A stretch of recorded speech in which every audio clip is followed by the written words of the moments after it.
Hello, this is Eric Johnson, the brand. And Coach Aaron Thigpen, the source. Today's topic: stop looking for an out before you're not even in. Okay, and that's a message to the parents and athletes. And what I mean by that is there's a transient nature to a lot of parents and athletes and how they're moving about, involving themselves with different organizations, trainers, that sort of thing. And so I want to talk about committing to a process, committing to a team, committing to a trainer, and the benefits of that, and the whole kind of, again, moving around doesn't serve the athlete well, and you've got to give things time. You know, Aaron, it's funny you say that because I think about what has happened in the past 6 months with players not knowing what they're going to do coming up, or what I've been getting recently within the last 2 months to 40 days is that I need a team to play on and I need something to play now. And jumping from one club to another club, or, well, I got this summer season coming up, I've got to train harder now.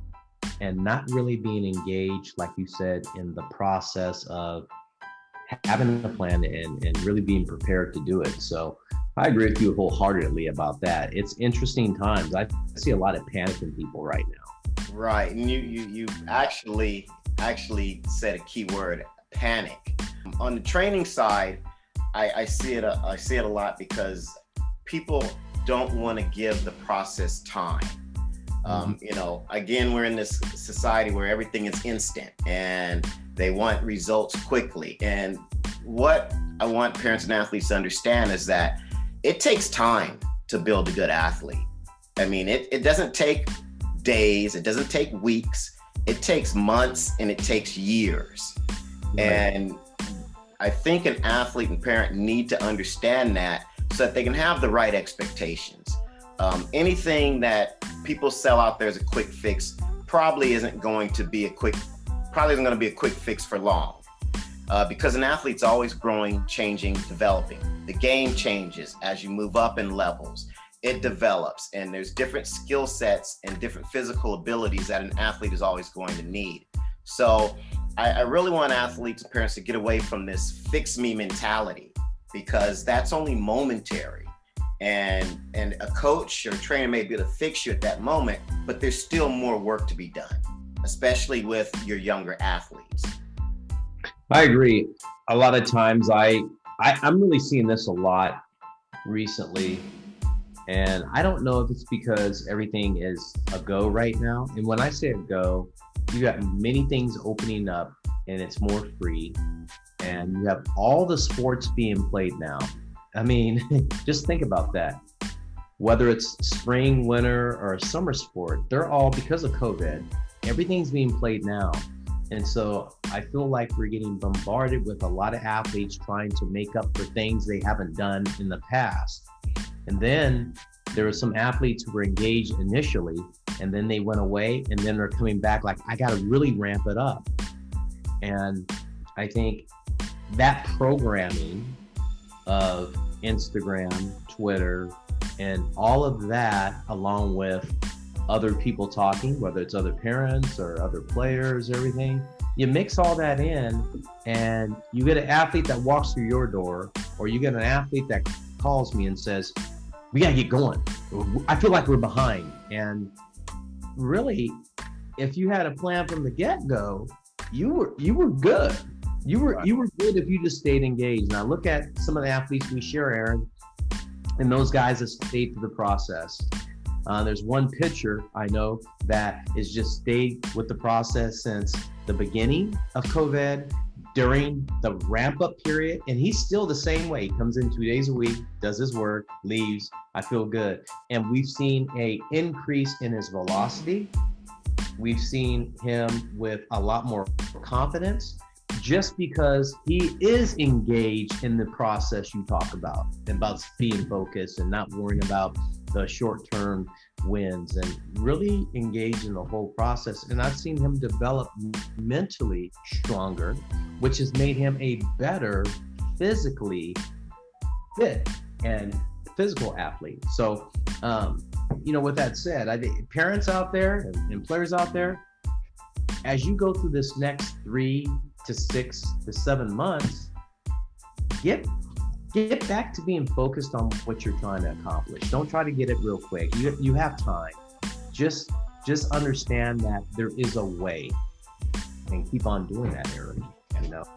And I think if you are planning from the outset and you know what you're looking for, you know what you want, just to kind of pull back on this process, that becomes important, because sometimes what happens is people get in this whole loop of doing these things, and it's hard to get out of them. And so I think at the beginning, you might want to ask yourself whether you're looking for a team or for a trainer, really define what you want to get out of it, how much time you have available, and what you can commit to, in terms of resources, logistics, and that sort of thing. And I'm pulling the camera back because I think, again, people kind of get into a situation and they almost are stuck in that. And so now they're reacting. Whereas if they step back and they say, hey, how many days a week is my kid available to practice or train? What's logistically, what makes sense for us in terms of commuting? Because I hear a lot of complaints about, this is too far, that's too far. So, if commute is an issue, you really want to take that into account. There's no need to go see a team or a trainer that is outside of your comfort zone of your commute and not be able to commit.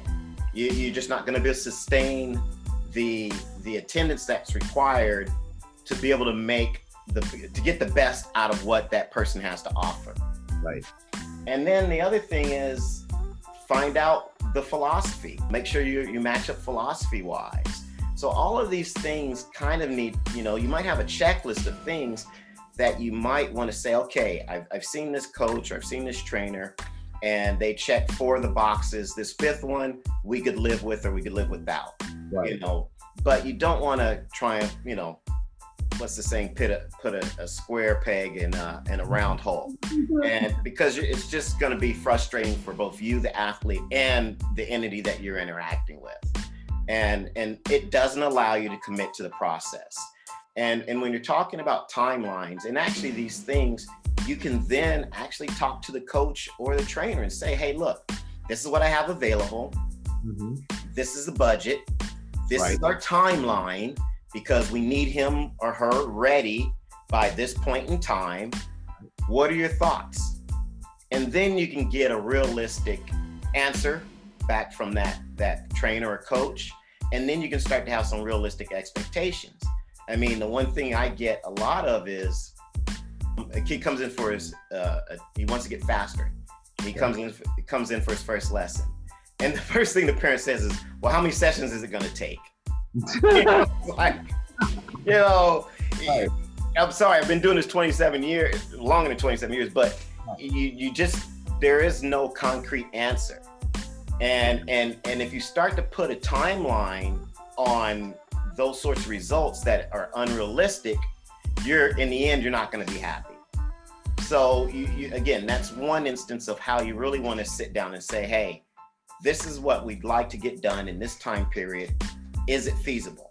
If it is, great. If it isn't, then now you can make some adjustments. Mm-hmm. So it sounds like, Aaron, what you're saying is that part of the process is having a plan. Yeah. And creating a plan with your person, your trainer, or your coach, and to help you guide you through that. And then I think another thing that's important, Aaron, is as you go through that process or that plan, is to have an evaluation period, halfway through. How are we doing? How are things looking?